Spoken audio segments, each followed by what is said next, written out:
let me ask you this. When they were sitting around making this shit up, why did they pick 10? Why 10? Why not 9 or 11? I'll tell you why. Because 10 sounds official. 10 sounds important. They knew if it was 11, people wouldn't take it seriously. So what, are you kidding me? The 11 commandments? Get the fuck out of here. But 10 sounds important. 10 is the basis for the decimal system. It's a decade. It's a psychologically satisfying number. The top 10, the 10 most wanted, the 10 best dressed. So having 10 commandments was really a marketing decision. And to me, it's clearly a bullshit list. It's a political document artificially inflated to sell better. I'm going to show you how you could reduce the number of commandments and come up with a list that's a little more workable and logical. We're going to start with the first 3, and I'll use the Roman Catholic version because those are the ones I was taught as a little boy. I am the Lord thy God. Thou shalt not have strange gods before me. Thou shalt not take the name of the Lord thy God in vain. Thou shalt keep holy the Sabbath. Right off the bat, the first 3, pure bullshit. Sabbath day, Lord's name, strange gods. Spooky language. Spooky language. Designed to scare and control primitive people. In no way does superstitious nonsense like this apply to the lives of intelligent, civilized humans in the 21st century. You throw out the first 3 commandments, you're down to 7. Next, honor thy father and mother. Obedience, respect for authority.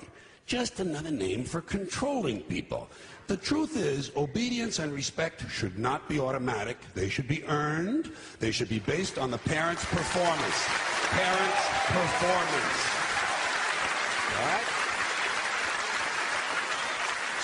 Some parents deserve respect. Most of them don't. Period. You're down to 6. Now, in the interest of logic, something religion is very uncomfortable with, we're going to jump around the list a little bit. Thou shalt not steal. Thou shalt not bear false witness. Stealing and lying. Well, actually, these 2 both prohibit the same kind of behavior.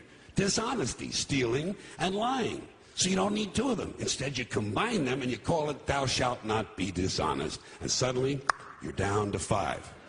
And as long as we're combining, I have 2 others that belong together. Thou shalt not commit adultery. Thou shalt not covet thy neighbor's wife. Once again, these 2 prohibit the same kind of behavior. In this case, marital infidelity. The difference is coveting takes place in the mind, and I don't think you should outlaw fantasizing about someone else's wife. Otherwise, what's a guy going to think about when he's waxing his carrot? But marital fidelity is a good idea, so we're going to keep the idea and call this one, thou shalt not be unfaithful. And suddenly, we're down to 4.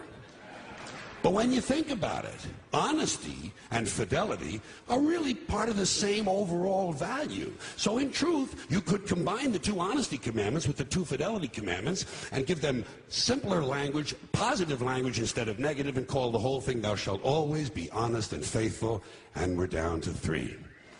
Thou shalt, they're going away fast. Thou shalt not covet thy neighbor's goods. This one is just plain fucking stupid. Coveting your neighbor's goods is what keeps the economy going.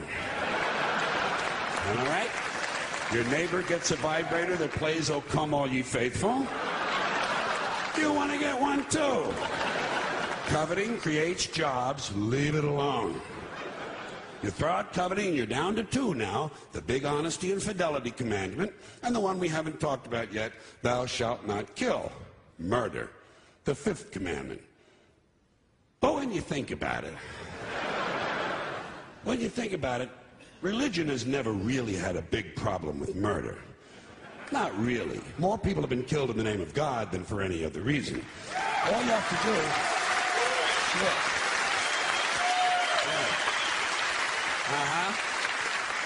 All you have to do is look at Northern Ireland, the Middle East, Kashmir, the Inquisition, the Crusades, and the World Trade Center to see how seriously the religious folks take thou shalt not kill. The more devout they are, the more they see murder as being negotiable.